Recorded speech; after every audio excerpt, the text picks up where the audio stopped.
come here today to discuss a difficult challenge and one which has received an enormous amount of publicity in public and private debate over the last several months.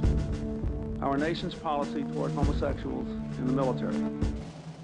When President Clinton implemented the Don't Ask, Don't Tell policy, most people think of it as long as you don't ask someone or that person doesn't tell, that's it. That's all there is to it. Now that the war on terror is underway, should the military's Don't Ask, Don't Tell policy be reconsidered? Discharged from the Air Force in 1996 after being accused of being gay. But the question is a simple one. Did you tell anybody you were gay?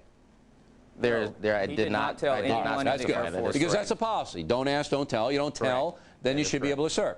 When he asked, he violated the very policy that I had come.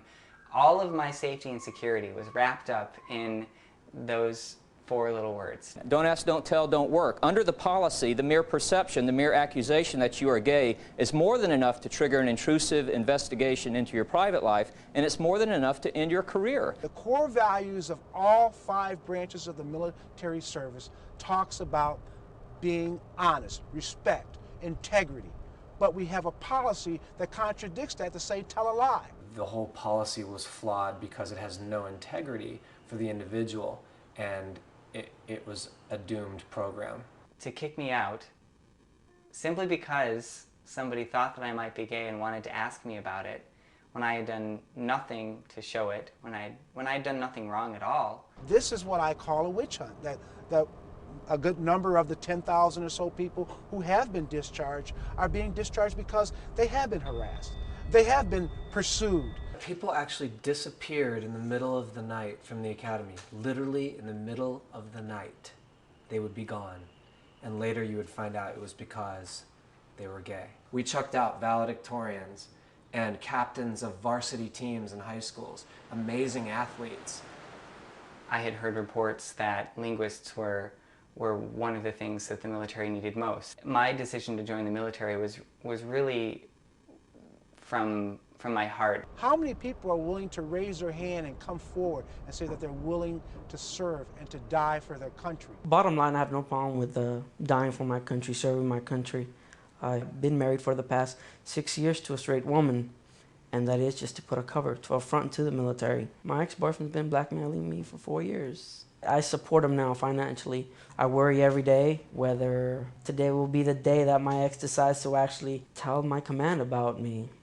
Why is it that we're shutting the door on a group of people simply because of their sexual orientation? Do you believe that homosexuality is compatible or incompatible with military service? Incompatible. Open homosexuality in the unit setting is incompatible.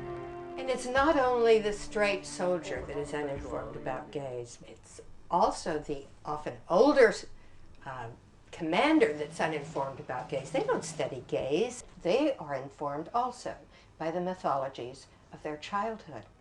What Jimmy didn't know was that Ralph was sick, a sickness that was not visible like smallpox, but no less dangerous and contagious. Ralph was a homosexual. So no wonder they were worried. The mythology makes them sound pretty unpleasant. And that they leer at you and that they try to rape you and all of these things. They'll make you gay. An outside Christian group, an evangelical association, got together and produced this video called The Gay Agenda and presented this to the chaplains corps, which the chaplains distributed throughout all the military bases to say, here, this is what you get if you allow gays to serve openly. Chaplain S took out a video and popped it in while all the freshmen are eating pizza in this squadron assembly room. Immediately opens up with these images of gay people in a parade. This was a video specifically set out to keep the ban going on gay people in the military. It poisoned the decision process. The impact of having someone who is sexually attracted to another person of the same sex will be detrimental to the unit cohesion and the morale of that unit. So when I looked into the issue of how straights would feel with gays around, I became completely convinced that they wouldn't cause a problem for straights. I prepared a written testimony and presented it to the Canadian military. And they Well, they were convinced too. There are only 2 countries in NATO that have a ban against gays in the military today, and that's Turkey and the United States. The most prominent piece of information on my discharge paperwork is that I was homosexual, not that I served proudly. Why we're not up in arms about this? If we're stamping homosexual on people's discharge papers, this is what Hitler did.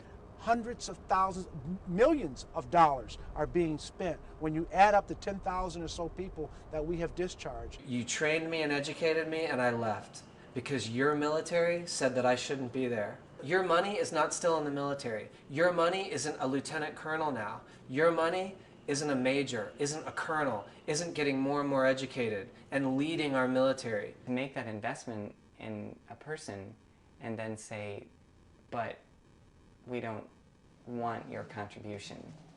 It's really sad. It's really sad. It really says a lot about how far we haven't come.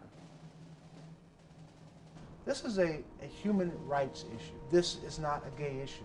How can we fight for liberty and justice for all if we don't have liberty and justice for ourselves? To me, it's really un-American. Liberty and justice for all unless you're gay.